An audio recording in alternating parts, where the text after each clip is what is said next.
شادی کے بعد میری ماں نے میری بیوی سے کہا، آج کھانا تم بناؤ گی۔ جس نے پانی کا گلاس اٹھا کر کبھی نہیں پیا تھا اسے میری ماں نے حکم دیا۔ وہ اٹھی اور جیسے تیسے کر کے 3-4 گھنٹے لگائے اور کھانا بنایا، مگر کھانے میں نمک زیادہ ہو گیا۔ وہ ماں کے ٹیسٹ کے مطابق نہیں تھا، اس لیے کھانا گھر کے کسی فرد نے نہیں کھایا اور سب میری بیوی پر طنز کرنے لگے کہ اپنی ماں کے گھر سے یہ سیکھ کر آئی ہو۔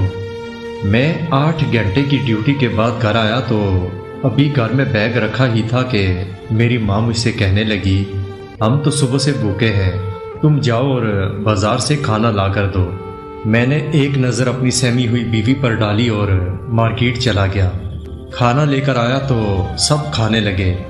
میں نے اپنی بیوی کا ہاتھ پکڑا اور کچن میں لے گیا اور اس سے کہنے لگا، کیا پکایا ہے آج؟ اس نے آنسو آنکھوں میں روکتے ہوئے کہا کہ باقی سب کی طرح تم بازار والا کھانا نہیں کھاؤ گے۔ میں نے کہا کہ بالکل نہیں، مجھے اپنی بیوی کے ہاتھ کا کھانا بہت پسند ہے۔ اس نے کچن میں میرے لیے کھانا لگا دیا اور جب میں نے کھانا کھایا تو وہ اتنا بھی بد ذائقہ نہیں تھا کہ کھایا ہی نہ جاتا ہو، مگر اسے اتنا مارجن ہی نہیں دیا گیا کہ وہ اپنی غلطی ٹھیک کر لیتی۔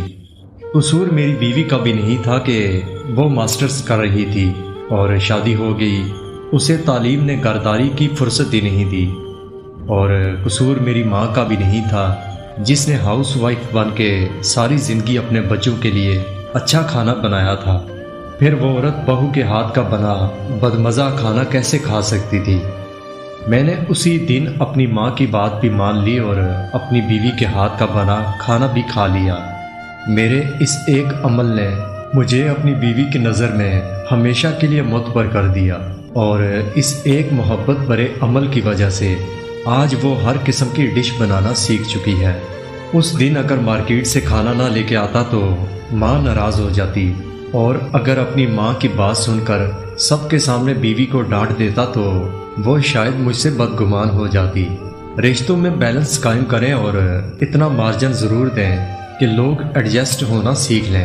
محبت کے جذبے کو کبھی ختم نہ ہونے دیں، کیونکہ میاں بیوی ایک دوسرے کا لباس ہوتے ہیں، اور لباس خراب ہو جائے تو بڑے بازار میں اتارا نہیں جاتا، پیوند لگایا جاتا ہے۔ رشتوں میں بھی پیوند لگائیں۔